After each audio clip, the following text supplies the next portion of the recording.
of the cross-Catholic outreach, with the dicastery playing a positive role in the universal church? Well, okay, so as the name of the dicastery goes, biggest task entrusted to us with a merger of these 4 dicasteries to be able to take care of all development concerns around the world. We recognize that we're still a church and that we located also here in the Vatican. And the people of God, so the church who are in need of such assistance and help do not live here in the Vatican. They live in the different places, different dioceses and different parishes. So we recognize that we have to play an intermediary role, kind of facilitate, okay, the promotion of development for the local churches.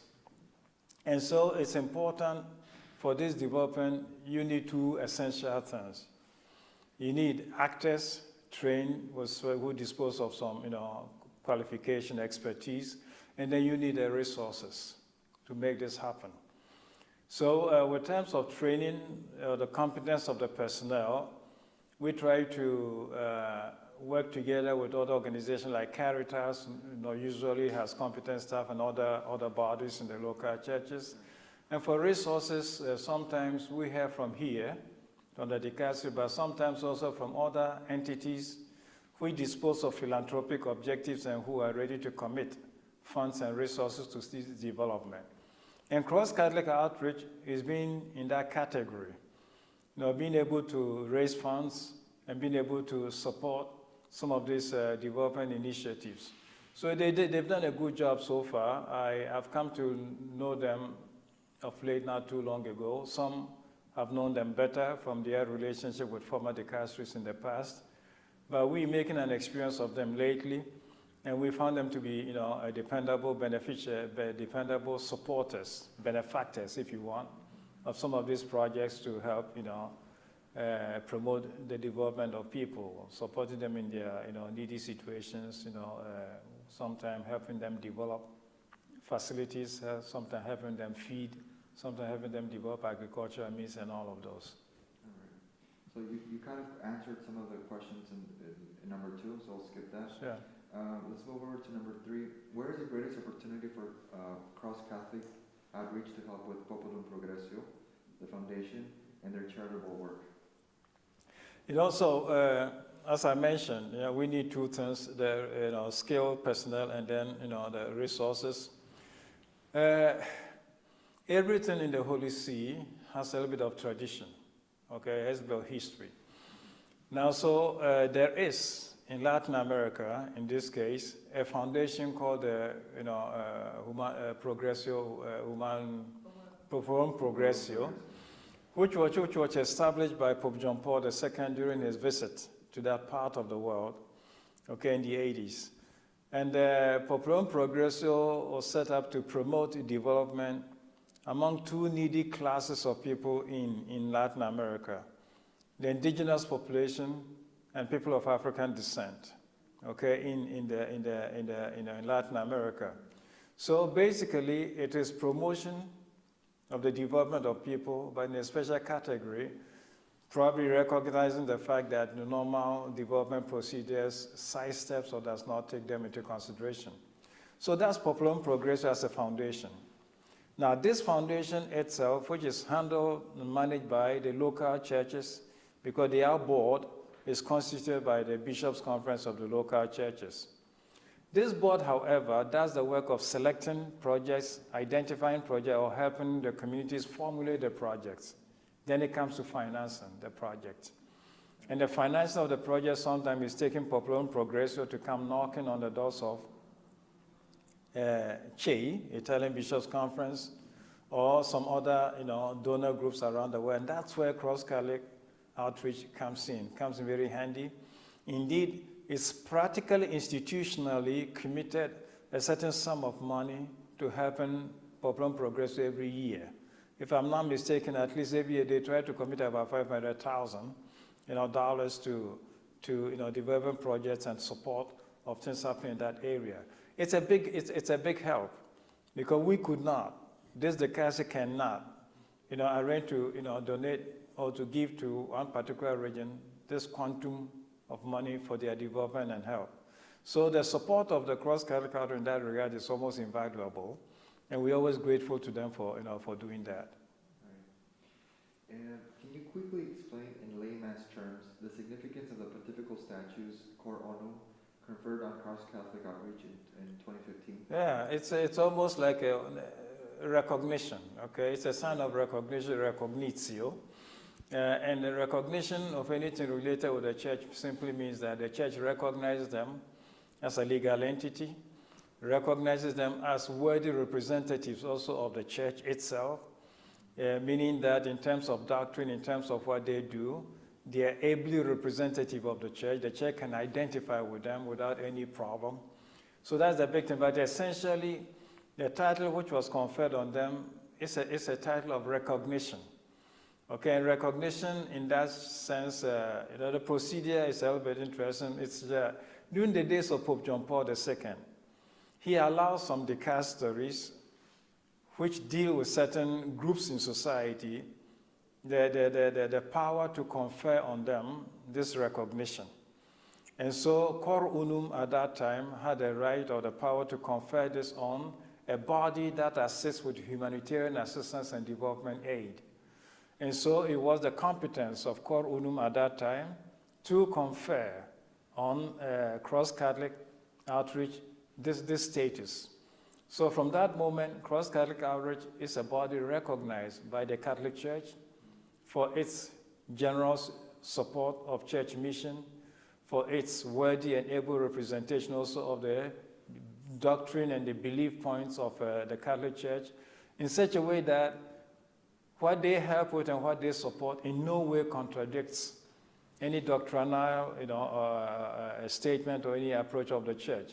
So it's a very positive thing. It doesn't happen often, but it's something that we encourage. We encourage every church, every organization that develops within the church for any purpose to seek this recognitio, okay, which is a sign that the Holy See endorses what you're doing. The organization has its support, and it can also obtain guidance, as it were, from the Holy See. How do you envision the ordinary lay Catholic making a difference in the world pertaining to integral human development? How do we engage them?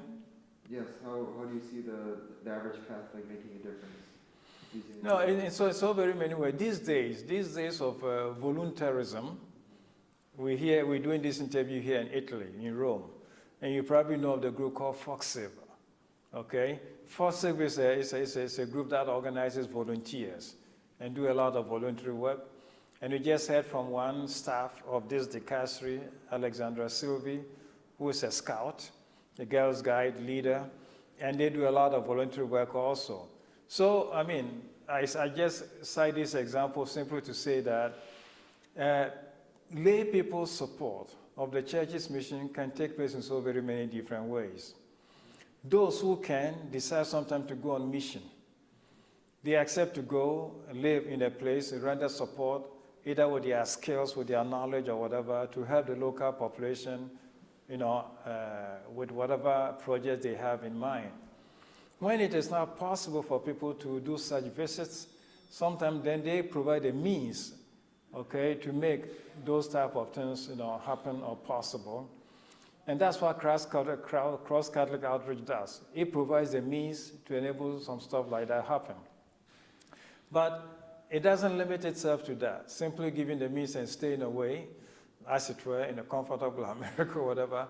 But sometimes we have to do on-site visits, to visit where projects are being undertaken with their support, with their means, to try to establish contact. In other words, to put human face to the support and the projects, the support that comes and the project that happen. So it's to kind of avoid the risk of anonymity, okay, which happens compared with some world, UN or whatever type of bodies. The help comes, you don't know who's providing it, you don't know what motives and all. But Cross-Catholic Outreach tries to follow us up on this. So it's not simply the help, but the help as a witness of faith and the charity of Christ provided by other brother and sister Christians in another part of the world. So basically enabling us to live what used to be the style of the church in the past, of brothers living in communion, sharing what they have in common, and enabling everybody to live a worthy and decent life. All right, and lastly, in the world today there are many distractions. What words of advice and encouragement would you like to share pertaining to peace, justice, as well as global unity? Yeah. I like to make this very short because right away, I listened to the question. The thought that came to me could have been very long, but I'll try to resist. Yeah, right. It's just that Pope Benedict said it, and Pope Francis repeated it.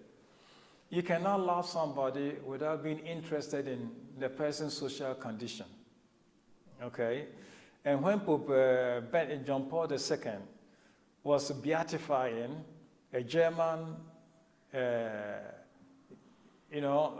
German donor, a German humanitarian, the founder of a German assistance similar to St. Egidi or something in Germany, Pope John Paul II said that Christianity is not a life limited to the sacristy, but it's a life that is meant to be manifested in workplace, in families, in the places of support and help and all of that. So, in a very real sense, there's a very real, concrete, charitable aspect to the Christian faith. Okay, I know that in some places this becomes sometimes a big challenge, having people put the two together. And sometimes when people try to put the two together, they may be labeled as either socialist or whatever type of term. But in a very real way, it is living what Paul says in his letter in the letter of James. Not Paul, but as James says in his letter, that faith without works is dead. Okay, if faith without works is dead, then it just means that all believers or who profess to have any faith must follow that up with what the faith invites them to do. And this can be illustrated in so very many different ways in scriptures. I just cite one because, as I said, the temptation of going on is big. There is in the Gospels this parable about 10 virgins who went out to meet a bridegroom or a wedding party, and there 5 took their lamps with oil, and 5 took their lamps without oil. If people looked at that episode and recognize how baptisms are celebrated, because in baptism, when a child is baptized, then the minister lights a candle, puts it in a hand, and then the words that are said as, keep your faith, like this flame, candle burning until you go to meet Christ. Okay, so in a way, all of us are carrying burning candles, which we need to ensure. We need to ensure that it burns until we go to meet Christ. That parable shows us that sometimes we're not able to keep this candle burning, either because we don't take enough oil, either because we don't sustain the flame, or whatever. And then faith without works means what? It's just, what is it that sustains the flame of faith burning? It is works of charity. It is works. So to keep our flame of faith burning, we need, the charity of Christ. We need the works of mercy. We need the different support activities to be able to keep this flame burning. So if there's any advice to give to anybody, especially if they are Christians, then it is simply to say that the works of charity is not an option for a Christian. It is the way that every Christian brings his faith, makes his faith come alive. And in that sense, it's not optional, something that one may choose to do or one may not choose to do. It's just something that becomes a living witness to the faith we profess, and the stuff that everybody just needs to find a way of doing. The early Christian church taught us that in the Acts of the Apostles, living together, sharing everything in common, and they say there was nobody in need. So that just shows that if we could in our world today also live together, share our resources, indeed there will be nobody in need. And there will not be the discussion about inequalities. The wealth of the world is in 10%, in the hands of 10%, and 90% are poor. All of this simply means that we're not able to imitate what the early Christians used to do. So faith without works simply invites us to support, undergird our faith with our works of charity in imitation of the charity of Christ.